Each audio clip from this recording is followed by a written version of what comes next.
There's always somebody with a phone. Becomes life. Ask a lot of politicians that are no longer in politics. I want to thank Marie-José Gravis for your incredible leadership of the club. It's an honor to be here.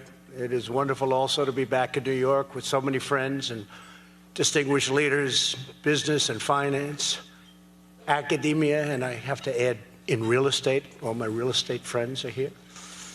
I'm especially grateful for and to your longtime club members because it's a club with a tremendous reputation and somebody doing an absolutely incredible job as director of the National Economic Council, a friend of mine who I got on. I've been hearing this voice for 35 years. It's driving me crazy. Larry Kudlow.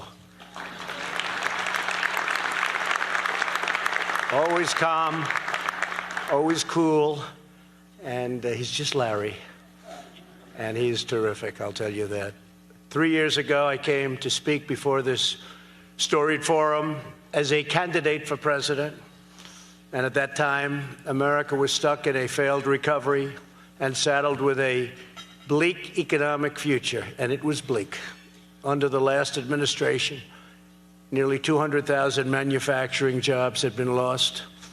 Almost 5 million more Americans had left the labor force.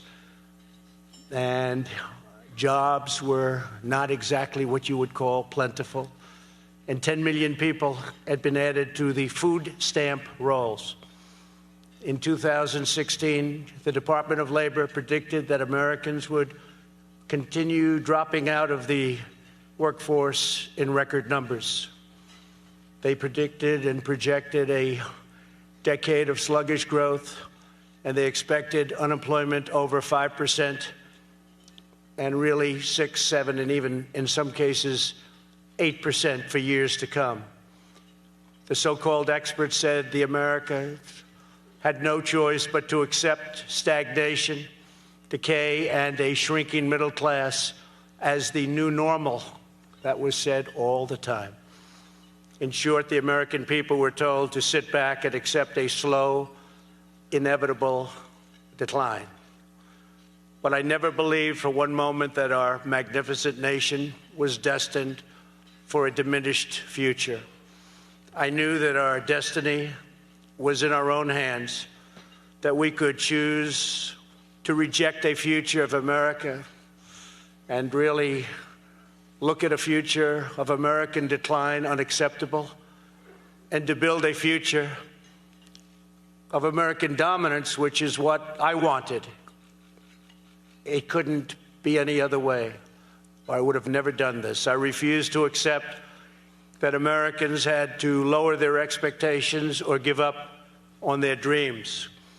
America is the single greatest country in the world, and I knew that working together, we could make it even greater.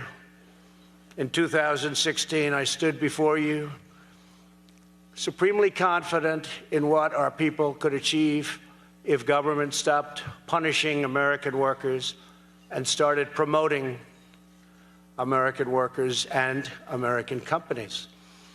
Our middle class was being crushed under the weight of a punitive tax code, oppressive regulations, one-sided trade deals, and an economic policy that put America's interest last, and a very deep last at that.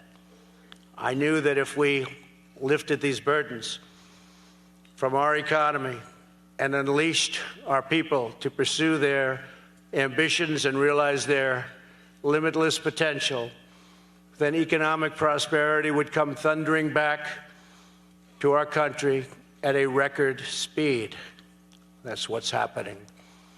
Today, I'm proud to stand before you as President of the United States to report that we have delivered on our promises and exceeded our expectations by a very wide margin. We have ended